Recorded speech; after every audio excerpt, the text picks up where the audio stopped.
Sometimes you walk through life alone, wondering if anyone understands what you are going through, hoping someone will listen and offer a word to make your day.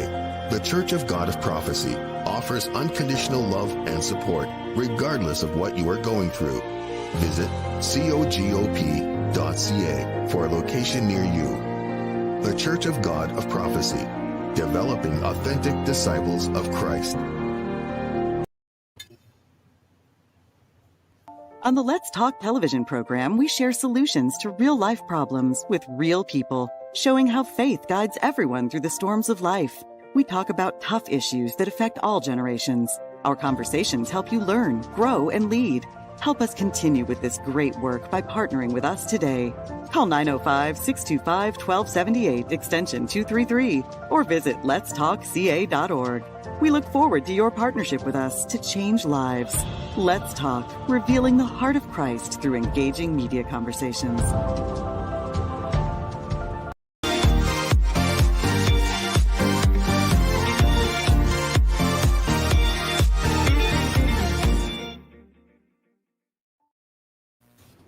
Welcome to another segment of Let's Talk.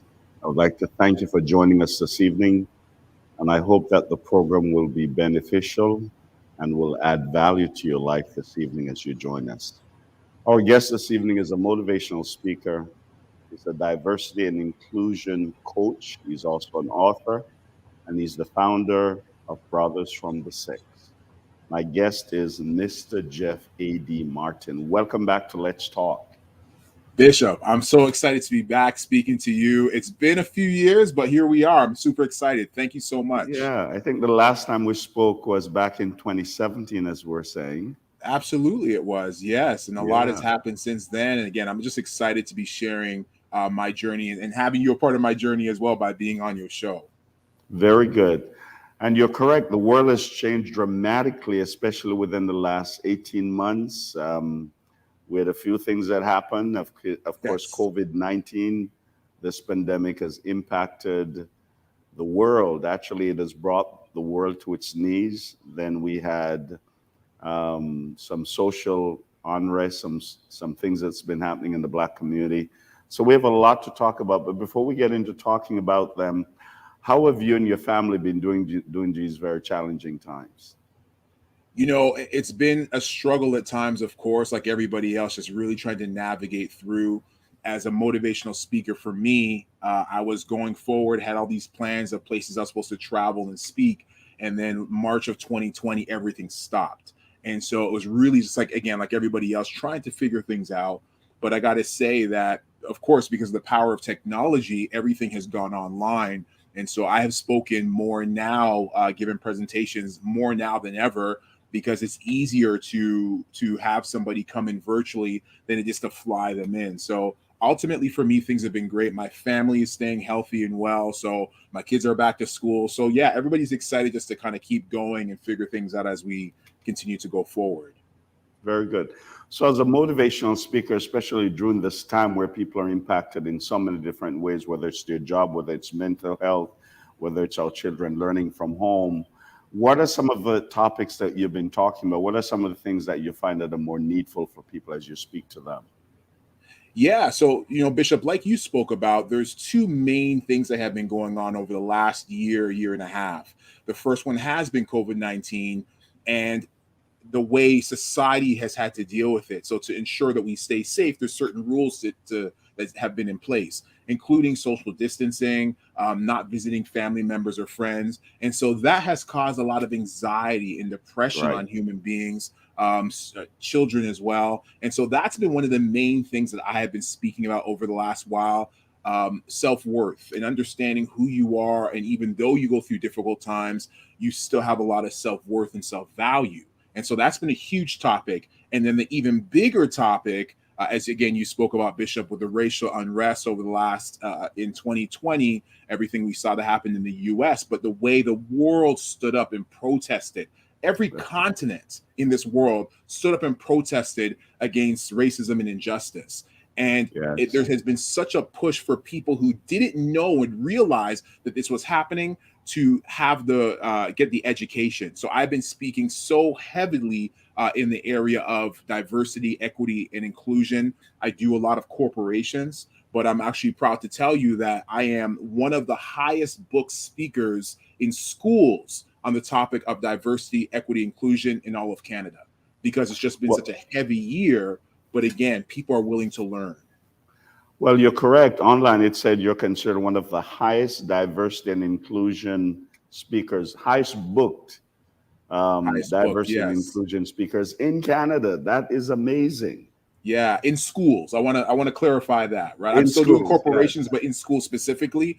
Yeah, right. Bishop, I've been blessed to speak all around Canada in every provinces. I'm still waiting to touch those territories. But in every province in Canada, I've had a chance to either go out to or speak virtually to organizations and schools in those areas. Everybody's looking for the education on diversity, equity, inclusion, which is a great thing. Right. Well, the killing of George Floyd really brought the world to its knees in the sense of realizing what's been happening, not only in our community, but in other communities as well. Yes. And it has started a conversation that is never ending, that is actually creating, some disunity, even in different, especially in the US, as people talk about diversity and what's been happening with racism. And you know what amazes me is that when I listen to some of the conversations, amidst all that has happened, there are people who still say there's no such thing as racism. How do you respond to that? You know, one of the things that I say is if there was a hurricane that took place on the other side of the world, and that hurricane ripped down people's houses and people died in this hurricane, they drowned. And if this hurricane didn't even blow a leaf off your tree on this side of the world, then it doesn't even matter. It didn't even, it's like it didn't even happen. And it's the same thing when we're speaking about racism, discrimination. If it's something that hasn't affected you, even though you might be in the same city of where this stuff is happening, if it hasn't affected you, then for you, it feels like it's not happening. And the good thing about what happened in 2020, that people woke up to the discrimination that was going on, even in Canada here, lots of people like to say, you know, the US, it's bad, but Canada's not as bad. And we have been able to, unfortunately, with some of the things that have taken place, even in Canada, we have been able to open people's eyes. So unfortunately, as you've probably heard over the news, a number of Indigenous children were found dug up at residential schools. And I don't know what the count is at now, but it's in the hundreds. And that's something that happened on Canadian soil. You know, the last a residential school, publicly funded residential school, closed in 1996. The last segregated school that Black children had to go to was in Nova Scotia, and that closed in 1984. It's not that long ago. When we're talking about history, the word history sounds like it's forever ago, black and white pictures, but it really isn't that long ago. And so we here as a society have to wake up as well to that, because if we're looking for a place that is more inclusive, then we really have to be aware of what has taken place so we know how we are going to go forward. Correct. And I know that there's some pressure on the Roman Catholic Church for the priests to be speaking out about what has taken place. And now I think we have a holiday coming up as a result, Race and Reconciliation. So it is something that when you talk about now, you're so correct that before that news broke, many Canadians didn't know this history. So it's a learning curve for a lot of Canadians. Yes. Yeah. It is. You know, I'm glad that this has been brought to the forefront so we can learn more about that history, and not just learn about it, but to start putting things in place so that something like this will never happen in our country again. Absolutely. And that's really what needs to take place. The education is what it is. And starting in the school system where our children can learn about all the cultures that have contributed to what this country is today. Because when you have cultures that have been taken out of the history books, then no one ever knows what their contributions were. And there's so many great people from different backgrounds who have contributed to Canada's culture and to the world's culture. But again, they have been deleted, or, whatever you want to call it, mistakenly not put in, however it wants to be worded, but it's just not in the history books in school. And so our kids never learn it, and then they grow up to be adults who have never understood that this is what's happened within our country. Well, since all of this started in 2020, one of the conversations that's happening, which I'm sure you've heard about, is about critical race theory. And this has brought some controversy to the U.S. as people talk about critical race theory. As a matter of fact, this is a phrase that was coined way back when, but now it has come to the forefront. Have you heard about that? I've heard a little bit about that. And, at the end of the day, nobody wants to have a finger pointed at them like it's your fault. Sure. And I think that's when it comes to critical race theory or anything that has to do with diversity, equity, inclusion, people sometimes feel like someone's pointing a finger at them. Right. And ideally, what we need to do as a society is, it's easy to point fingers, but the question is, how do we move forward collectively? Right. If we're going to make things equal and equitable for everybody, then what needs to take place for that to happen? We can't change the history of what's taken place, but what we can do is change how things are going forward. And that really is what we all need to dedicate ourselves in doing. Well, I think it's not, some people view it as pointing fingers, but I think, as we mentioned before, it's a matter about learning the history, learning what has taken place. And you're correct. How do we move forward? So not necessarily pointing fingers. When you were here in 2017, we talked a lot about this movement or this nonprofit organization called The Six. How has that been going? Yeah, Brothers from the Six. Yes. So that is an organization, as I spoke about back then, where we do a lot of different things trying to really help the community out. And some of the things that we've done over the last while is before COVID, of course, we were a part of giving free backpacks and free haircuts to students before they go to school, back to school in September.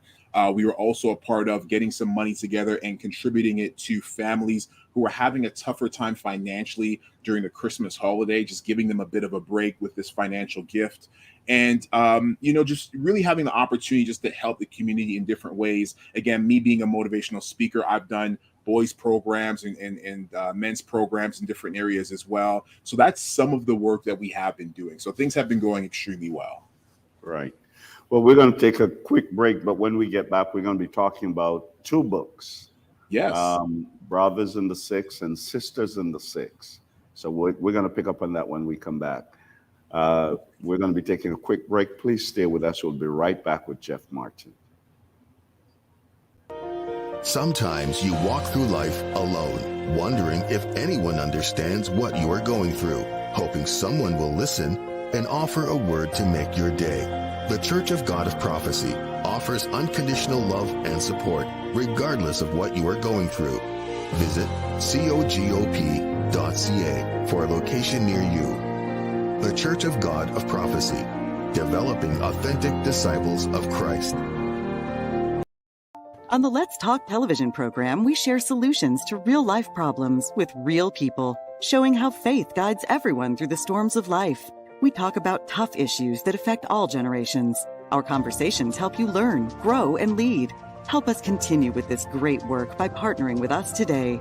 Call 905-625-1278, extension 233, or visit letstalkca.org. We look forward to your partnership with us to change lives. Let's Talk, revealing the heart of Christ through engaging media conversations.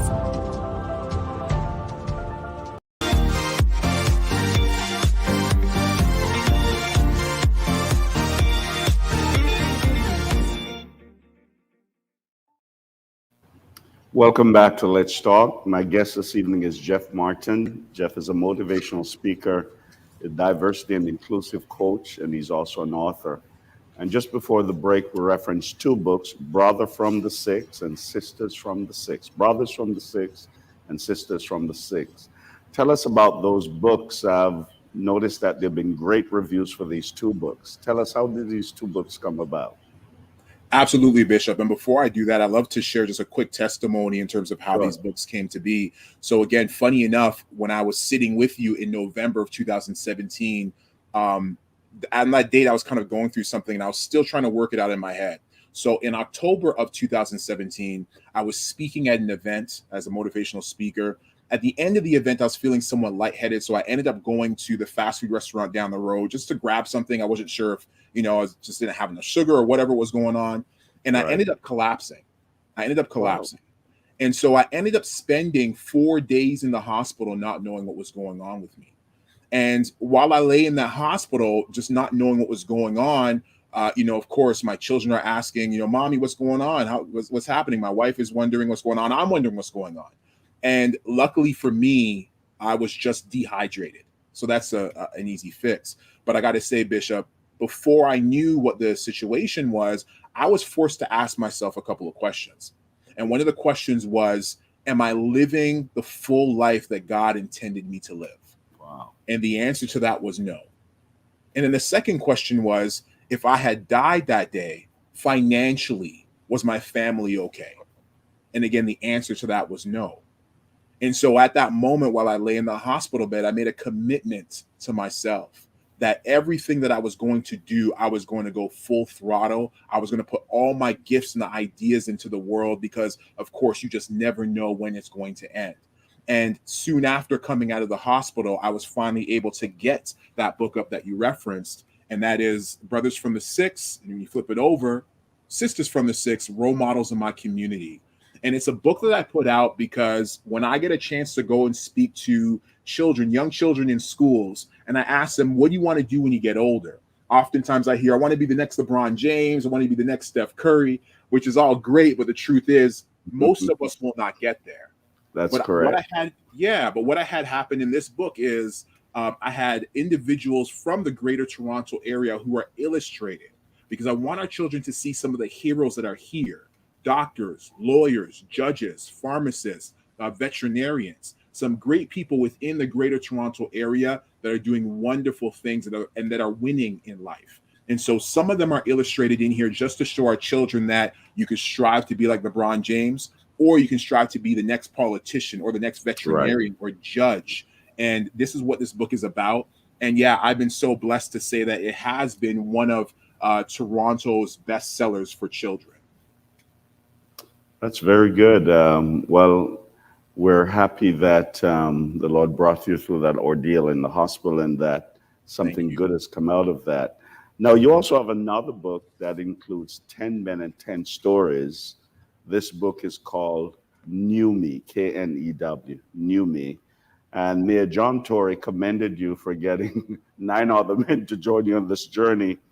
And then you had some other folks like Becky Green, who was a superintendent of the York District School Board. You have Tracy Murray, NBA champion.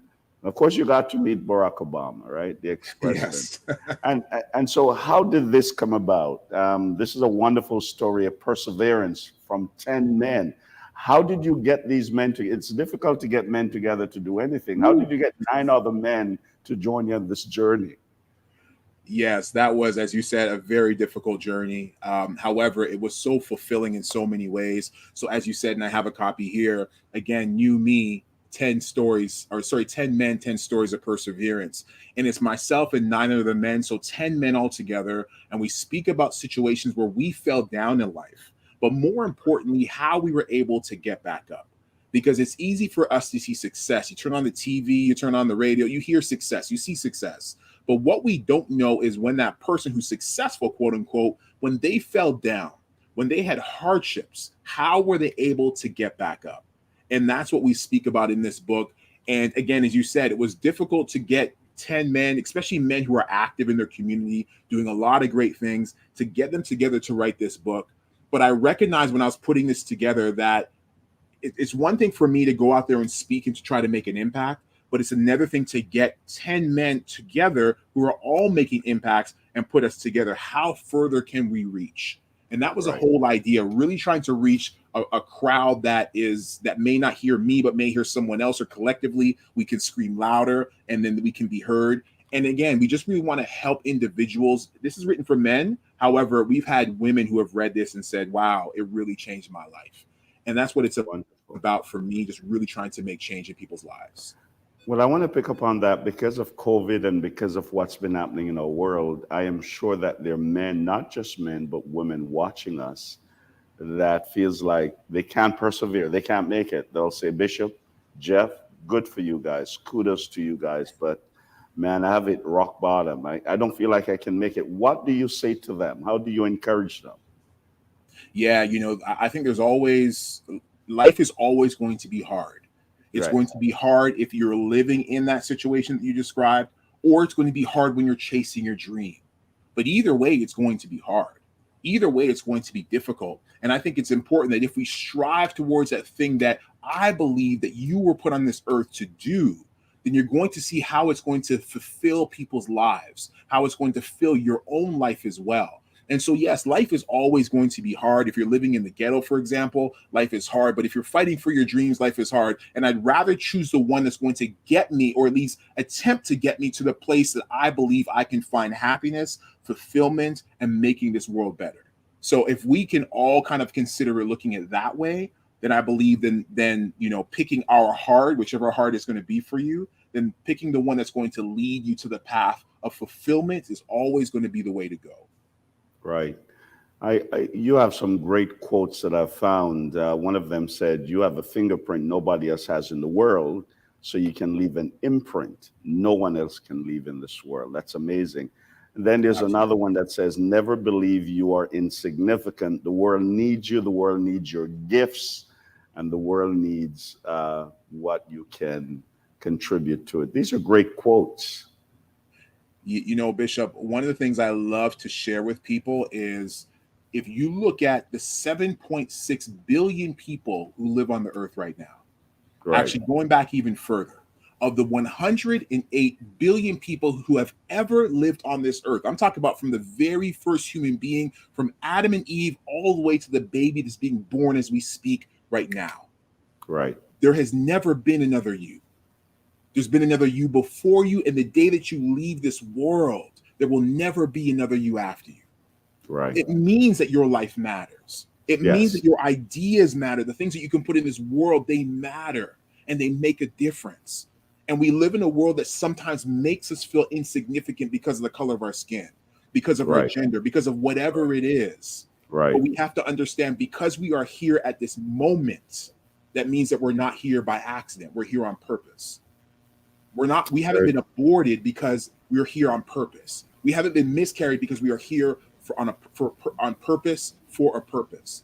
And so when we can recognize that, yes, as you said, Bishop, the fingerprints that you have, no one else in the history of the world that has come, or no one to come, ever has your fingerprints or your DNA.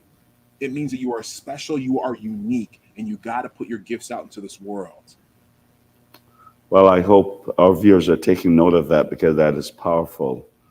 I also watched a video that you actually brought together 1,000 Black books written by Black authors for inmates at the Toronto East Detention Center back in October 2020. Man, that is amazing that these guys were incarcerated.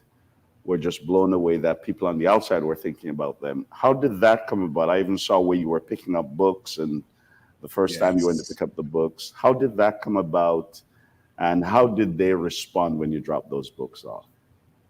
Yeah, so that was, again, I didn't mention that earlier. That was a Brothers from the Six a thing that we did there, Right. an initiative. And so before COVID-19, I had a chance to actually go into the jail and have a talk with some of the guys. And then Right. COVID hits, and I didn't get a chance to do it in the jail, but I've been doing it virtually. And speaking to the workers in the jail, they told me that there's a lot of books in there, but there's nothing in there that are written by Black authors or that are about Right. Black individuals. And so I reached out to my guys in Brothers from the Six, and as a team, we said, yeah, let's go forward and ask the city of Toronto, anyone who has books that you're not reading, please donate them. And, we really pushed and shoved, and we got too close to 1,000 books, but because of COVID, we had to shut down some of the donation locations. But it's been amazing, the feedback that we have got from people who recognize that these guys who are sitting in jail are not criminals, quote unquote, but they're individuals who have lost their way. And if we Right. give them the education they need, it's going to help them for when they come out, they can be motivated to be something greater than the difficulty that put them in the jail. And so I did not get a chance to give it to the guys in jail myself, but the Right. workers who did give it to them, they said that these guys, it was almost like a child on Christmas Day. The Wow. mouths were open. It was almost like they were screaming like little children. They were so excited to see books written by Steve Harvey, and the list goes on. Just so many different books that were there that really can change these guys' lives. Like books Right. on investments, books on just self-help, and a number of Right. things that can really change your life. So it was an honor to be a part of that, and we're looking to see if we can jump into that again and raise some more books for them. Very good. What was it like to meet Barack Obama, the ex-president? Well, how did that impact you? Is he someone that you look up to? Sometimes we have mentors that can be afar off. How was that for you? It's funny you say that. We have mentors that are far off. That was one of my mentors who were far off until I got a chance to shake his hand. And it was so great because when we were working on the new Me book, somebody who was involved in planning that Barack Obama event coming to Toronto just before COVID, which is, I'm so Right. lucky to get that in. They saw the work that I was doing putting this book together, and she gifted us a table for us to sit at the event. And then Very when I good. got there, I got this special wristband. I said, "What is this for?" They said, "You get a chance to meet Barack Obama." So I share that because it wasn't about going to meet him. It was about doing the work, putting the work in, living your dream, and really trying to make an impact in this world.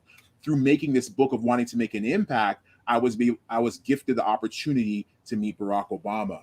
And the event had to have maybe 10,000 people that were in the room, but it was myself and maybe another 80 or 90 people, even if that got a chance to actually see him, meet him, shake his hand, take a picture.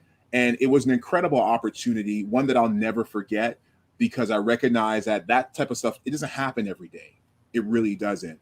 And again, it's just a testament to God's work that shows me that when you put in the work, you will be rewarded in different ways. Very good. Now, I know you still do the podcasts. Can you share with our viewers how they can find your podcasts, how someone can contact you for coaching, mentoring, consulting? Tell us about that. Yeah, absolutely. So I haven't done the podcast in a while, but it's still up. If you're looking for the podcast, it's called Motivating from the Six, and that's on anywhere where you're looking, where you find podcasts. And in regards to me, there's a few things that I do. You can always hit me up. You can Google me, Jeff A.D. Martin, or you can email me, info@JeffADMartin. There is a masterclass that I do every other Sunday where we speak about life. We talk about getting our mindset when it comes to wealth, when it comes to fitness, when it comes to spirituality. And then also I'm just starting a stock investment course that I'm actually doing at West End Worship Center on October 16th. And if you're interested in doing that, that will be in person. So of course, everybody has to make sure they follow the COVID rules. But I'm really on a mission, Bishop, to get more of our people in our community involved in investing so they can grow their family wealth.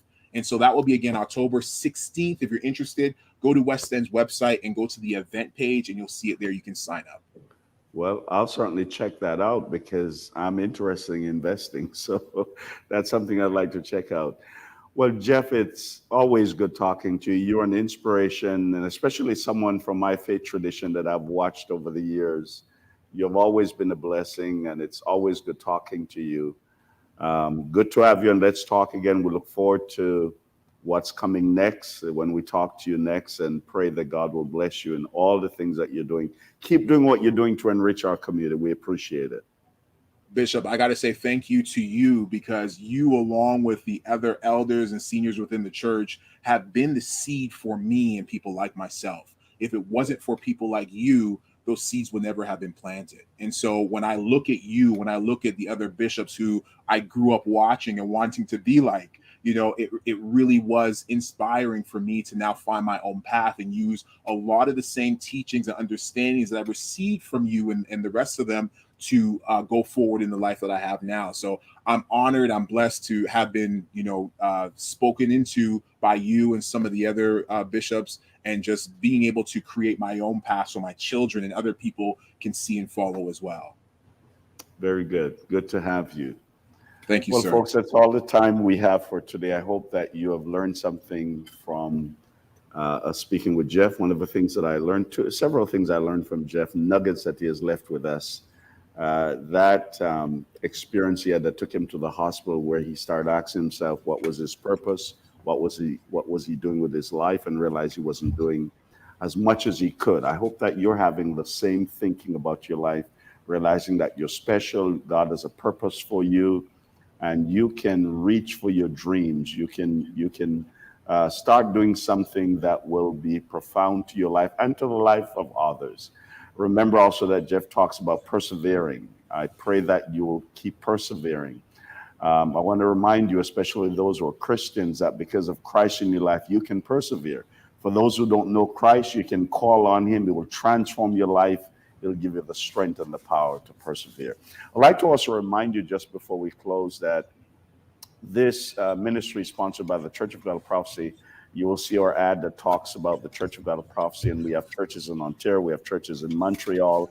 If you can find a place of worship, now I know that we're not able to do in person like we used to, but all our churches are online, and so I'd like for you to seek us out. We'd like to remind you also that you need to hit the subscribe button, especially those who are on YouTube. We'd like to remind you that subscribers are critical to the success of this ministry, and so we'd like to just challenge you. Even if you're watching on Facebook, you have access to YouTube. I'd like for you to go there. I'd like for you to subscribe, because that will help the ministry to grow.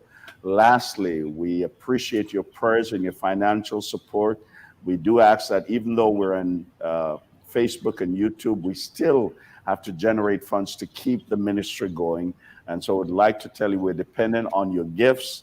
You can send us e-transfer at donate@cogp.ca. You can use text to give. You have a phone, you can text us. Text to give, the number is 289-769-2000. And the old-fashioned ways, you can mail us a check right here at the office at our studio, 5145 Tompkin Road, Mississauga, L4W1P1. Our prayers are that God will empower you to persevere. It will remind you that there's a purpose for your life. There's no one like you. Jeff reminds us that every one of us have a unique fingerprint, and that's been given to you by God so that he can use you to impact not just your life, but the lives of those around you. God bless you. Good to have you. Looking forward to seeing you next time. Let's keep talking. On the Let's Talk television program, we share solutions to real-life problems with real people, showing how faith guides everyone through the storms of life. We talk about tough issues that affect all generations. Our conversations help you learn, grow, and lead. Help us continue with this great work by partnering with us today. Call 905-625-1278, extension 233, or visit letstalkca.org. We look forward to your partnership with us to change lives. Let's Talk, revealing the heart of Christ through engaging media conversations. Sometimes you walk through life alone, wondering if anyone understands what you are going through, hoping someone will listen and offer a word to make your day. The Church of God of Prophecy offers unconditional love and support, regardless of what you are going through. Visit cogop.ca for a location near you. The Church of God of Prophecy, developing authentic disciples of Christ.